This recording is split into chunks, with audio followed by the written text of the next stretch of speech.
द्वारा मालदीव पर लिया गया एक्शन उसकी अर्थव्यवस्था पर सीधा असर डालने वाला है। मालदीव के राष्ट्रपति ने जब से भारतीय सैनिक को निकालने की बात कही है, तब से भारत ने मालदीव के ऊपर कड़ा से कड़ा एक्शन लेना शुरू कर दिया है। हालांकि देखा जाए तो मालदीव की अर्थव्यवस्था पूरी तरह से भारत पर डिपेंड है, लेकिन इसके बावजूद भी मालदीव अपनी अकड़ से बाज नहीं आ रहा है और उसकी यह अकड़ मालदीव पर ही भारी पड़ रही है। और जब मालदीव की अर्थव्यवस्था बिगड़ने लगी है तो वह तुर्की और चीन जैसे देशों से मदद मांगते फिर रहा है। दरअसल हुआ यह है कि भारत ने मालदीव को सबक सिखाने की तैयारी एक बड़े कदम से शुरू की है। जैसे कि आपको मालूम होगा कि हाल ही में कुछ दिनों पहले भारत के प्रधानमंत्री नरेंद्र मोदी लक्षद्वीप के दौरे पर गए हुए थे। प्रधानमंत्री नरेंद्र मोदी लक्षद्वीप के दौरे पर एक टूरिज्म के रूप में गए थे, जहां पर उन्होंने समुद्र के किनारों का मनमोहक आनंद लेते हुए वहां के नए नए लोगों से मिलते हैं। और भारत का यही कदम मालदीव की अर्थव्यवस्था पर भारी पड़ रहा है और मालदीव चीन और तुर्की जैसे देशों से मदद मांग रहा है। आपको बता दें कि मालदीव की जो ज्यादातर अर्थव्यवस्था है वह केवल टूरिज्म सेक्टर से ही बनी हुई है, और वह भी केवल भारत के बलबूते, क्योंकि भारत के ज्यादातर लोग मालदीव में छुट्टियां बिताने जाते हैं, जिससे मालदीव को काफी बड़ा फायदा होता है। यही नहीं, इसके अलावा भी भारत के समुद्री रास्ते से मालदीव जाने वाले कार्गो शिप ने अपने रास्ते को बदलना शुरू कर दिया है। पूरी खबर क्या है, इस वीडियो में समझते हैं। आगे बढ़ने से पहले भारत जिस तरह से मालदीव को सबक सिखा रहा है, उसके लिए इस वीडियो को एक लाइक और चैनल को सब्सक्राइब जरूर कीजिए। दोस्तों, मेन खबर यह है कि जब तक मालदीव के पुराने राष्ट्रपति थे, तब तक मालदीव और भारत का रिलेशन काफी अच्छा था और भारत से छुट्टियां मनाने के लिए लाखों की तादाद में टूरिज्म मालदीव घूमने जाया करते थे। और मालदीव की पूरी अर्थव्यवस्था केवल भारत के नमस्ते बलभूमि मदद की जरूरत पड़ती थी, तो सबसे पहले भारत ही मालदीव को मदद पहुंचाता था। लेकिन जब से मालदीव के नए राष्ट्रपति मोहम्मद मुजज्जू हुए हैं, तो उन्होंने शुरुआती दौर में ही भारत के सभी सैन्य कर्मियों को बाहर निकालने की तैयारी शुरू कर दी है। वैसे देखा जाए तो इस सैनिकों की संख्या बहुत ज्यादा नहीं है, केवल 77 ही ऐसे सैनिक हैं जो मालदीव में सैन्य कर्मी के रूप में अपनी सेवा देते हैं। लेकिन मालदीव को यही 77 सैनिक भारी पड़ रहे हैं और उन्होंने इनको निकालने की तैयारी शुरू कर दी है। फिर भी मालदीव का यही कदम उस पर कितना भारी पड़ सकता है, मालदीव को इसका तनिक भी अंदाजा नहीं था। वैसे देखा जाए तो मालदीव में जो भी नए राष्ट्रपति या फिर प्रधानमंत्री बनते थे, वह सबसे पहले भारत के दौरे पर आते हैं। लेकिन मालदीव के नए प्रेसिडेंट मोहम्मद मुजज्जू सबसे पहले तुर्की की विदेश यात्रा पर गए थे, और भारत के सबसे नजदीक होने के बावजूद भी वह भारत का दौरा नहीं करते हैं। और तुर्की के बाद मालदीव के राष्ट्रपति ने चीन से मिलने का अपना विचार बनाया है, और भारत मालदीव की इन्हीं हरकतों से काफी ज्यादा नाराज है।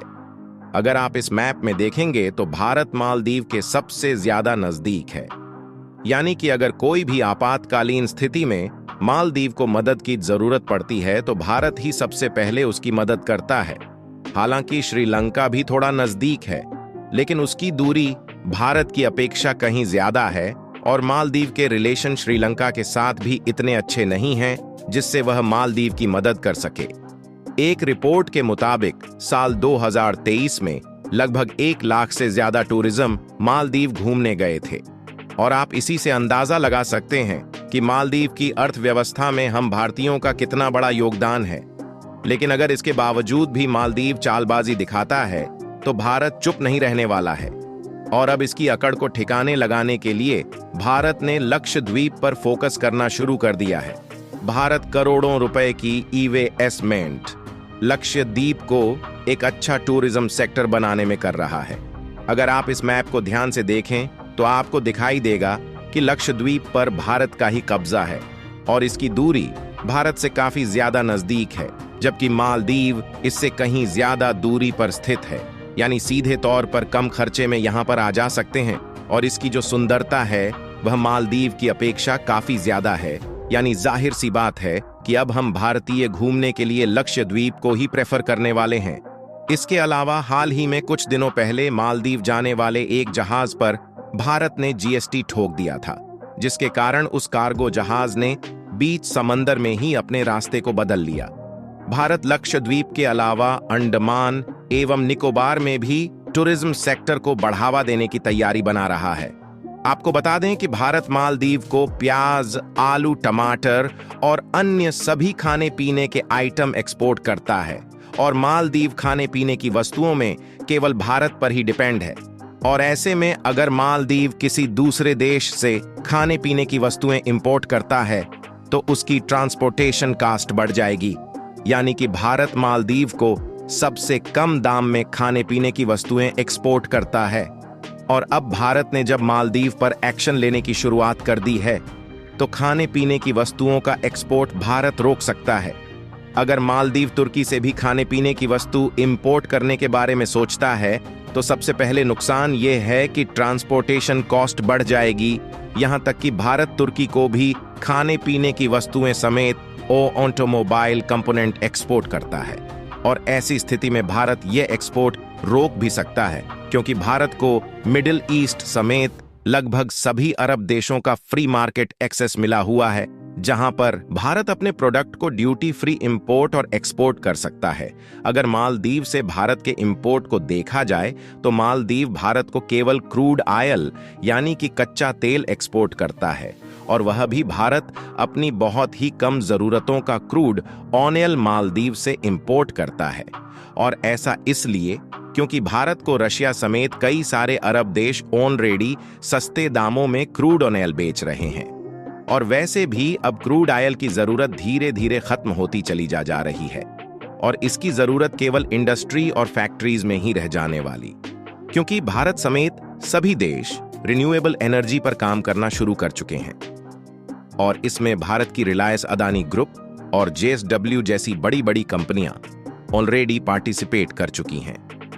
और हाल ही में भारत ने UAE यानी कि संयुक्त अरब अमीरात से सीधे रुपए में कच्चे तेल को खरीदने की डील फाइनलाइज की है, जिसमें आगे चलकर भारत सस्ते दामों में एक बड़ी मात्रा में क्रूड ऑयल खरीदने वाला है। इसके अलावा भारत खुद अब सेल्फ डिपेंड होना चाहता है और अंडमान निकोबार में रुके हुए तेल कुएं के प्रोजेक्ट पर फिर से काम स्टार्ट कर दिया है। जानकारों का मानना है कि यहां पर लगभग 17 मिलियन टन क्रूड ऑयल का भंडार मौजूद है, जिसमें ONGC, यल इंडिया जैसी बड़ी बड़ी कंपनी ऑलरेडी जॉइंट वेंचर में काम करना शुरू कर चुकी है। एक तो पहले से ही मालदीव की अर्थव्यवस्था ठीक नहीं थी और इन्हीं सब के कारण और ज्यादा उसकी अर्थव्यवस्था बिगड़ने वाली है, यानी कि 2024 के शुरुआती दौर में ही मालदीव चीन और तुर्की जैसे देशों से भीख मांगता दिखेगा। और सबसे बड़ी भारत के अलावा भी कई देशों में इसकी चर्चाएं चल रही हैं। बाकी आपको क्या लगता है, भारत यह कदम उठाकर सही कर रहा है या नहीं? अपनी राय कमेंट में जरूर बताएं और भारत की इस शानदार कदम के लिए वीडियो को एक लाइक जरूर करें और इस वीडियो को अपने मित्रों तक शेयर करें ताकि उन्हें भी जानकारी मिल सके, और चैनल को सब्सक्राइब करके बेल नोटिफिकेशन को ऑल पर जरूर रखें वीडियो को अंत तक देखने के लिए। धन्यवाद। जय हिंद, जय भारत।